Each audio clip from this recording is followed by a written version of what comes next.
Morning mga friend. Ang ating ngayon message hindi ito no. Parte sa money no, sa kung paano ma-excellent no. Kaya kung nga nagaliktura ko diyan sa ating buhay no. The way of excellence, be yourself, no? Be yourself. Mana ang kwan sa excellent. Be yourself.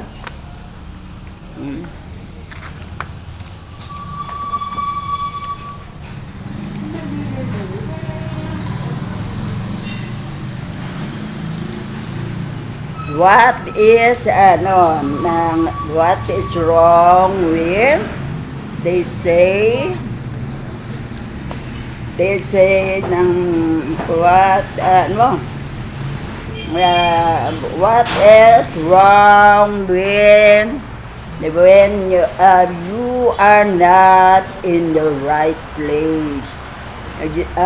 Your right place become empty and you have default yourself to someone else right place, right?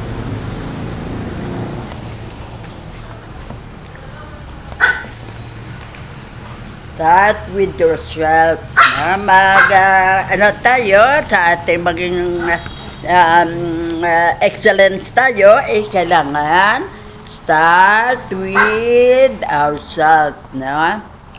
Start with your start with who you are, start with what you are, start with what you have. Yan ang kailangan natin na para mag-excellent tayo, no?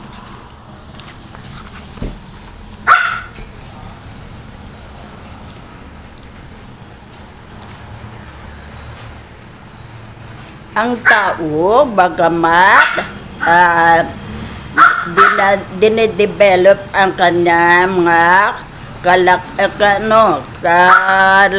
kalakasan, hindi rin niya dapat kinakatakutan na mapalakasin ang kanyang mga kalooban, no? O kahinaan. Yan ang gawin natin. Focus on your personal growth, no? Personal growth nyo. Yan ang ating bantayan, no? Kaya personal growth natin.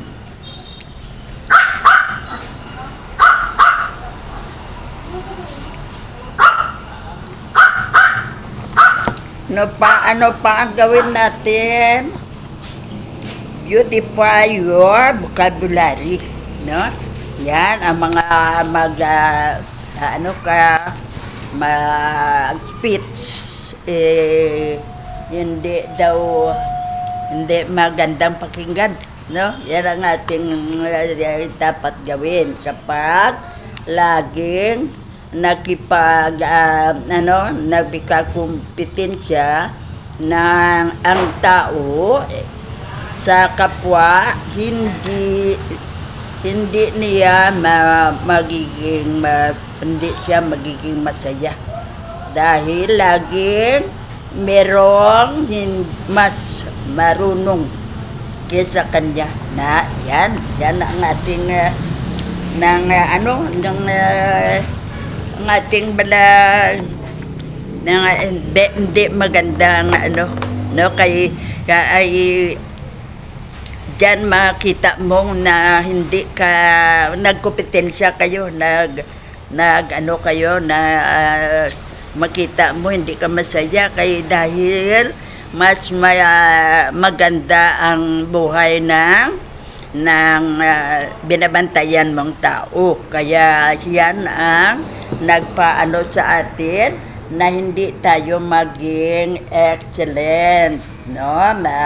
Masamang ang sinasabi natin.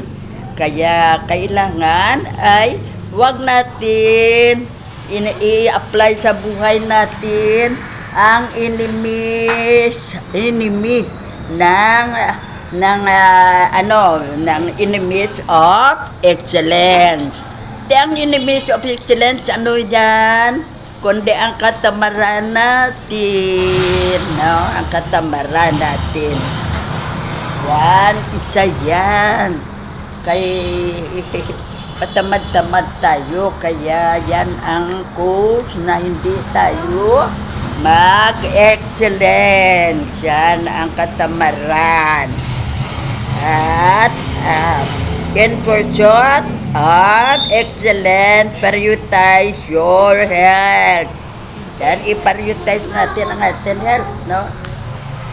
Nang you go to extra miles. You go to the max of your want to be excellent. Na ilampasan mo ang sarili mo at ang iyong record. Ha? Yan ang gawin mo na lampasan mo. Sa next month, lampasan ko ang aking average sa ngayon. Na yan, no? Yan ang ating ng isang gawin para tayo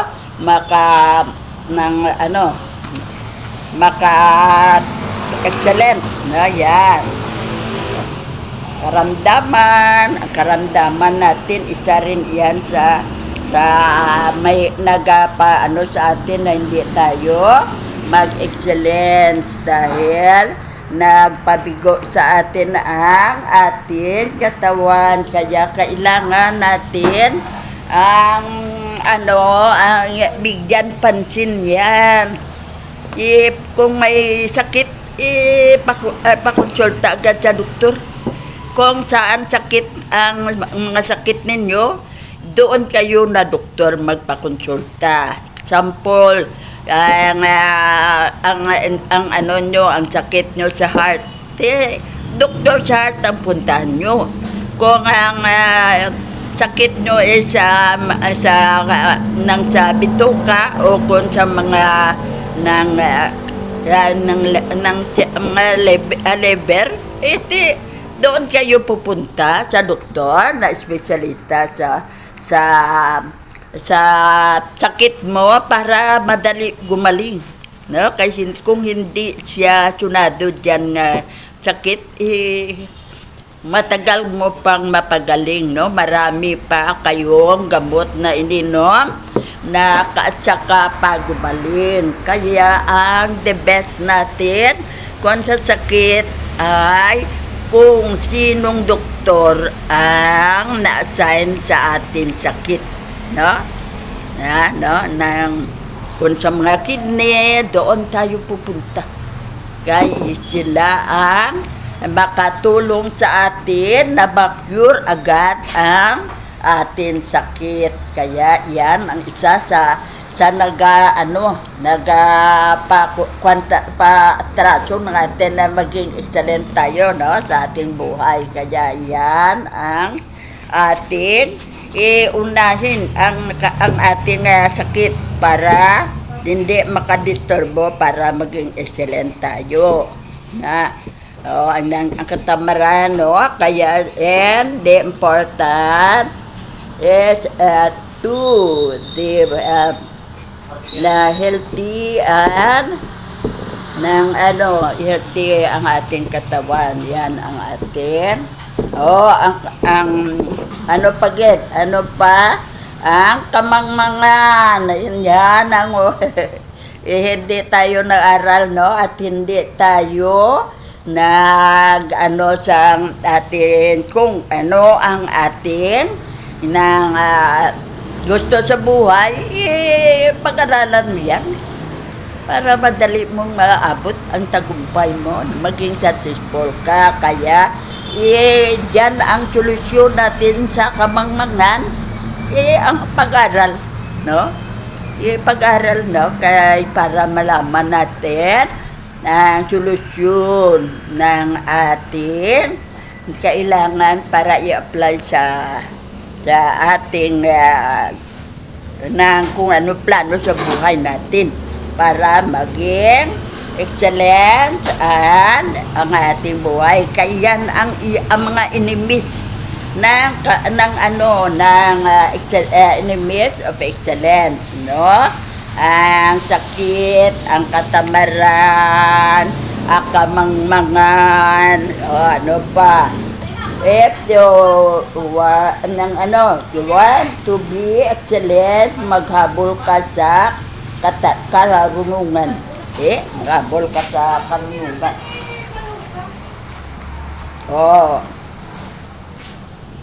Katamlayan. Isa pa na nagano sa atin, enemies of atin excellent, ay ang katamlayan. Yan ang atin baguhin. People who don't have pasalon are have dapat may strength, no? Conviction of dedication na passion are have dapat may strength, correction at dedication ang ano natin, no, sa katamlayan natin. Kaya yan, hindi tayo maka-excellent agad kay tungkol sa katamlayan natin. Sabi, masama pakiramdam ko, no? Hindi muna ako kung anong plano mo sa buhay, hindi mo man aprikurat, no? Tikwan lang, ano mala, nang daw useful, hindi maganda ang result, no? Kaya, ng kababawan, ano ng kababawan, healthy level of the discontentment with what is not good enough is important. So to make ang excellence. Yan ang kababawan, no? Ano pa ang mga isa pang naka-cause ng enemies ng atin ng pagka-excellent is ang kahirapan. Kahirapan. Kahirapan isa sa isa Paul, nang gusto natin magnegosyo ng ganito, mahirap tayo, wala tayong kapital, umpisahan ba natin dyan? Wala tayong money, ganyan. Kailangan maghiram. Kailangan kung maghiram ka, may dyan, may putika yan, no? Kung katulad ng mga may salary, ang kanilang ATM, prenda yan, no? Yan. O kung may lot ka, prenda mong lot, para makahiram ka ng pera, no? Hindi ka pwede kahiram kung walang putika. Kaya yan, sa kahirapan ay isa yan sa enemy na maging excellence tayo. Kaya yan, kailangan natin solusyonan ang ating ng sarili na maging nang hindi sa kahirapan lang tayo, na hashtag hanggang kailan kung buhay tayo, no? Mahirap excellence kapag mahirap ang buhay. Kaya kailangan nang mawala, no, tayo sa poverty ng mood poverty mode. Yan ang ating gawin. Kaya mga friend, na mahirap pala, no? Maging excellence, no? Maraming ano sa atin, no? Sa isang pamilya, halimbawa, ang isang taong nagtatrabaho pero anim naman ang naaasa. May isang kapatid na nagtrabaho sa abroad para panay naman ang padala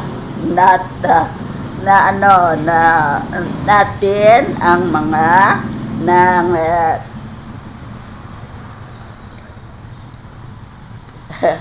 na ang dawin ng paatatin, no? Yan ang ating isang dahilan na nagkuhan tayo, hindi tayo maging excellent. Kung sa palagay ninyo, hindi pa ninyo tinatanggap ang presensya ng inyong mga darating din yan. Pagsisikap, darating din yan. Pero kailangan i-eliminate natin lahat ang mga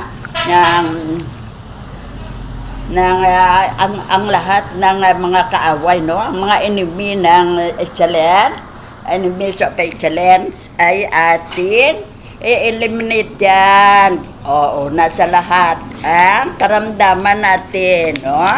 Dasan, exact ang number 2 natin, no?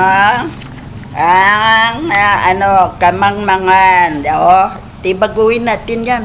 Ang solusyon natin sa karamdaman natin, doktor, no? Yan ang ating solusyon, ipakonsulta agad. Ang katamaran, huwag pairalin, kay hindi ka asinso. Kung patamad-tamad ka, hindi ka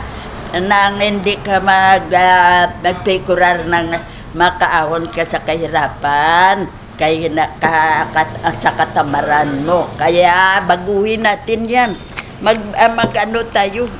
Hindi magpatamad-tamad. Ang kamangmangan, mag-aral tayo. Kung ano ang gusto natin inegosyo, pag-aralan muna. Kung paano yan. Ang kapital mo, ilan ang income mo. Pag-aralan mo yan. Huwag padalos-dalos. Kay ikaw ang maapektuhan, ikaw ang mawala ng pera kung hindi mo alam ang ginegosyo mo. Katamlayan, no? Katamlayan, yan isa. Alam nyo na ang kahirapan. Tandaan nyo ha, ito ang atin para maka-excellence tayo. Kay inimis ito ng excellent. Ang katamaran, ang sakit, no? Ang katamaran, ang kamangmangan, ang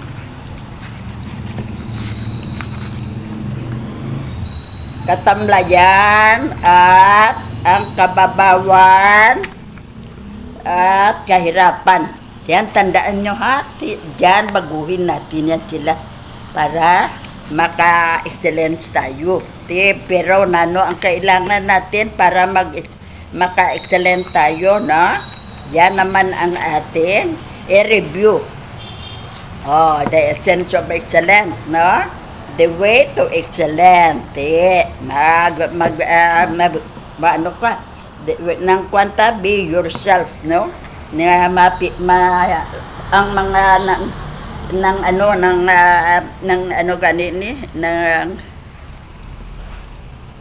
enemies ang excellent, eliminate yan, no? Yan ang ating gawin para mag-successful tayo. Mga friend, alam nyo na, no? Start with yourself, sa negosyo. Start with yourself. Hindi na may kumbuya kay kukasa hindi nyo mag-war kayo, hindi kayo magkaintindihan. Ang bright ang isa, bright man ang isa, magkompetensya na tayo, no? Isa na lang magnegosyo, focus on your personal growth, no? But then ang atin gawin, kung gusto natin mag-excellent, beauty your vocabulary na sa mga customer, kailangan marunong kang mag-entertain, may PR ka. Kaya kung wala, akala na suplada ka, wala ka ng customer. Kaya sayang ang negosyo mo. Mga friend, yan ang atin tandaan na sa atin.